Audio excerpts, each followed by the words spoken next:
Hi అండి, good morning. ఎలా ఉన్నారు? అందరూ బాగున్నారా?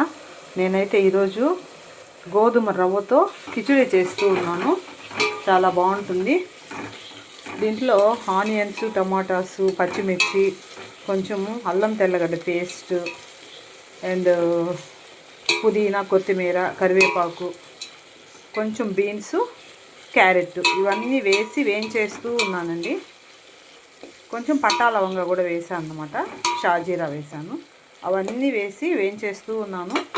తర్వాత కొంచెం నిమ్మరసం అయితే పిండాలి, చాలా బాగుంటుంది, వెరీ టేస్ట్గా.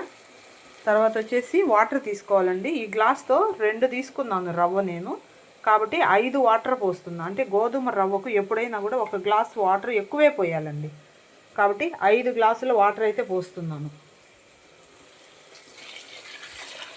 ఇవి బాగా తెల్లిపోవాలి. తెల్లిన తర్వాత మనము ఆ రవ్వను వేసి ఉడికించి దించేసేయడమే అన్నమాట. తెల్లిపోయిందండి. ఇప్పుడు మనం ఏం చేయాలంటే ఇది వేసేయాలన్నమాట.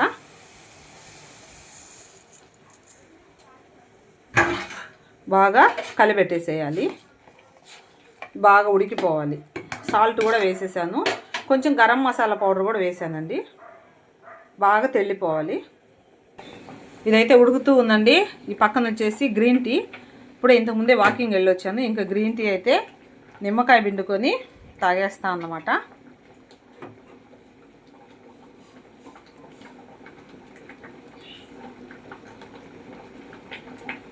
ఇట్లా మిగిలినటువంటిది వేస్ట్ చేయబడలేదండి, చెట్లకైతే వేసేస్తాను నేను. నిమ్మకాయ అయితే పిండేస్తున్నానండి, ఇంకా తాగేస్తాను. మనకు పక్కనైతే రెడీ అయిపోతూ ఉంది. కొంచెం ఎప్పుడైనా కూడా స్టీల్ పాత్రలని చాలా జాగ్రత్తగా సిమ్లో అయితే ఉడికించాలి, లేకపోతే కింద మాడిపోద్ది.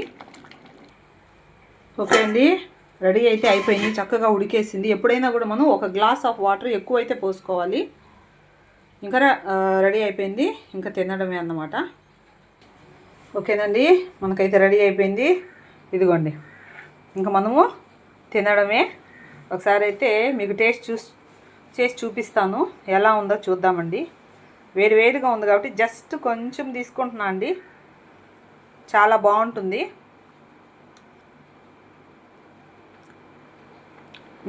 చాలా బాగుందండి, వెరీ హెల్దీ అండి ఇది. ఇప్పుడు వాకింగ్ నుంచి వచ్చాను, ఇది తాగేసి తర్వాత ఒక 1 అవర్ తర్వాత అయితే ఇది తింటానండి. ఓకేనండి, మరొక మంచి వీడియోలో మరలా మీ ముందుకు వస్తుంది మీ లతా శ్రీనివాస్. బాయ్ అండి.